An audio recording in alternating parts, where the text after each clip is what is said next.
For the past 17 months, a wandering herd of elephants in China has embarked on an adventure of mammoth proportions. Now, after straying hundreds of kilometers from their nature reserve, the animals are on the final leg of their journey home, Chinese officials announced last week. From breaking into villagers' homes to giving birth while on the road, it's been an epic journey that could have been straight out of The Lord of the Rings. This is the story of how the Fellowship of Elephants journeyed there and back again. Tucked in the bottom end of the southern Yunnan province, the sprawling Zhishuangbanna National Nature Reserve lies right by the border of Myanmar and Laos.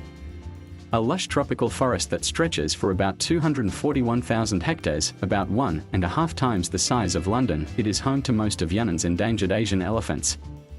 Sometime in March 2020, a herd of about 14 elephants decided to leave this jungle paradise, heading north. Nobody batted an eyelid at first. Wild elephants are known to roam freely and regularly in the region, such that one city, Piyue, even runs elephant canteens to feed their large visitors. Most don't stray very far, and usually head home after a while. But months after the herd left, officials started to realize that this was no ordinary trip.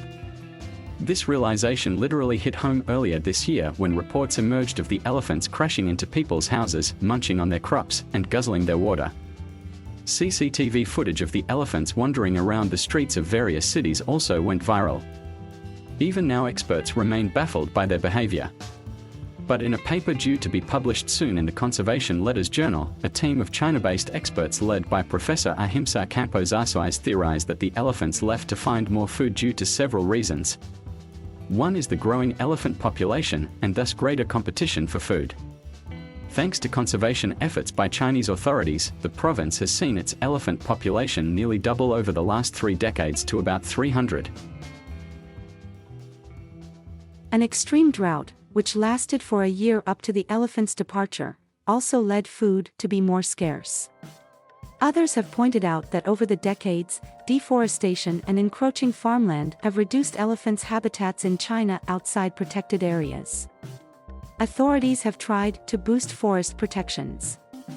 But ironically, this has also meant less available food for the elephants within nature reserves, with a thicker forest canopy blocking off more sunlight, resulting in fewer edible plants growing in the understory, said Professor Camposarsois. As the herd headed northwards over the green hills and forests of Yunnan, Chinese officials swung into action.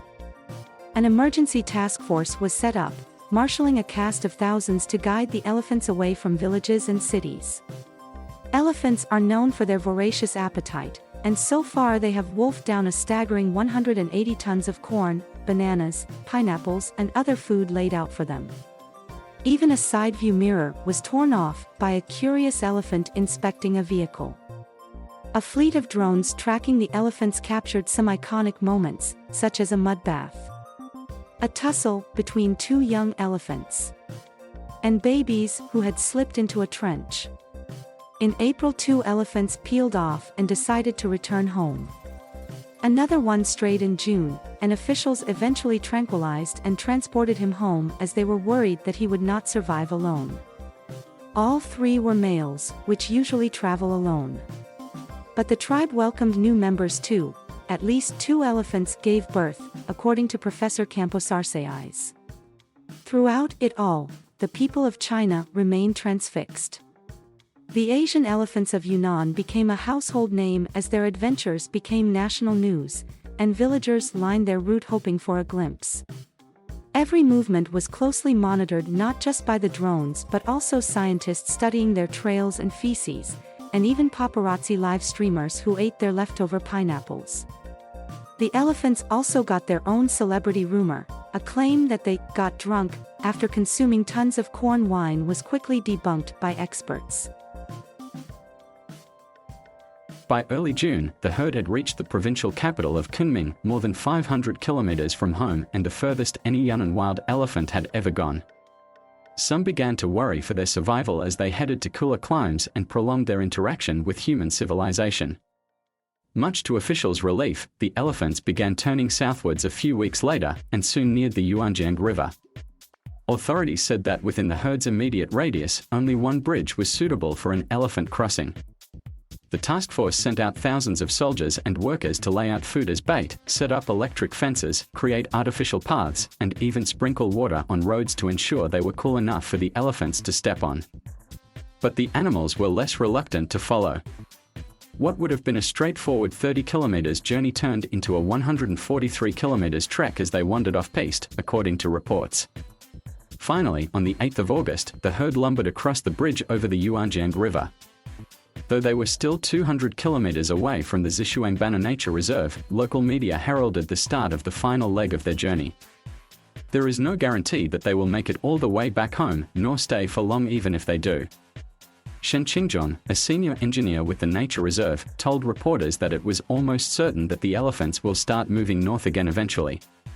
After spending millions of yuan on guiding the elephants home, authorities promised to establish a unified protection management system and step up habitat protection and restoration.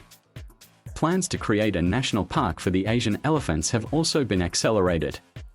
But even if their return is delayed, the elephants have already achieved the impossible, embarking on an epic journey that has raised global awareness about the plight of their endangered species. Tolkien would have been proud. Additional reporting by Saranjana Tawari and Yitzing Wang.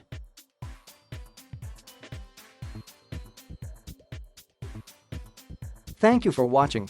Please subscribe.